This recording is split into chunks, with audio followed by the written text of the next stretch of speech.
500 रुपया का नोट पड़ा हो तो आपके पैरों में फेविकोल चिपक जाएगा, आगे नहीं बढ़ सकते। 500 का नोट आपको हिला देगा, आप ऐसे हो गए, बार बार उसके आसपास देख के धीरे से उठा लो।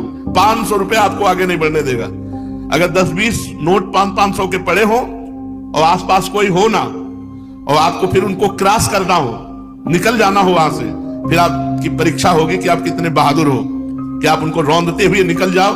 उनका कोई महत्व ना हो, जैसे रद्दी कागज ऐसे तुम्हें, लेकिन ऐसा नहीं होगा। अगर एक कदम चलोगे, पीछे 500 का नोट है, आगे 2-4 नोट पड़े हैं, तो आसपास पहले दृष्टि जाएगी, कोई देख तो नहीं रहा है, फिर धीरे से उठा लेंगे। भले हम वो कहीं दान पेटी में डाल दें, लेकिन उठा जरूर लेंगे। क्यों उठा लिए? क्योंकि महत्व है, धन में महत्व है, भोगों में महत्व है। तो ये कहने की बात अलग है कि अरे भाई हमें स्वर्ग के सुख नहीं चाहिए, हमें मोक्ष नहीं चाहिए, हमें प्रेम चाहिए।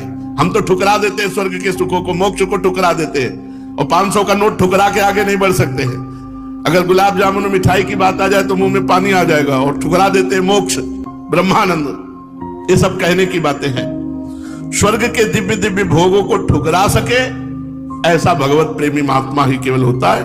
नहीं, एक अप्सरा उतर आती है तो बड़े बड़े ऋषि मुनि जो है ना, भ्रष्ट हो जाते हैं, अपनी स्थिति से गिर जाते हैं। और मोक्ष सुख तो बहुत बड़ा सुख है, भगवान के प्रेमी जन उसे ठुकरा देते हैं।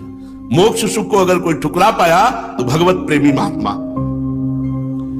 जो अभी स्वर्ग के सुख जानते नहीं।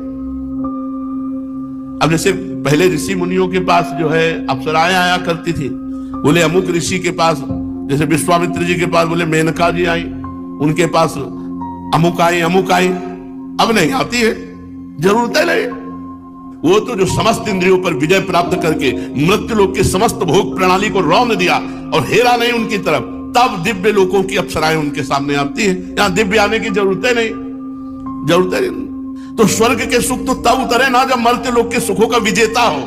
जब मर्त्य लोक के सुखों में ही भ्रष्ट हो गया तो स्वर्ग के सुख की बात क्या।